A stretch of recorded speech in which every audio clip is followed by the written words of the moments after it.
অনেক সময় পথে চলতে গেলে এই ছোট ছোট কাঁকড় আমাদের পায়ের তলায় চাপা পড়ে যায়, কিন্তু তাও কখনো এদের অপমান করবেন না।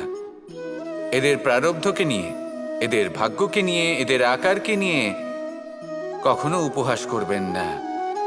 ভাবুন, যদি কখনো ঝড় ওঠে আর এই ছোট্ট একটা কাঁকড় আপনার চোখে ঢুকে যায়, তাহলে কিন্তু সেটা আপনাকে অত্যন্ত কষ্ট দিতে পারে।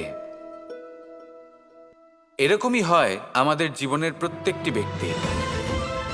কখনো কাউকে অপমান করবেন না, সবসময় সবাইকে সম্মান করুন। যদি আপনি কাউকে অপমান করেন, যদি আপনি কাউকে ছোট অনুভব করান, হতে পারে সময় এলে পরে সেই ব্যক্তিও আপনার শত্রু হয়ে উঠবে, আপনাকে বিকট পরিস্থিতিতে ফেলতে পারে। সেই জন্য কারোর আকার দেখে তাকে সম্মান করবেন না।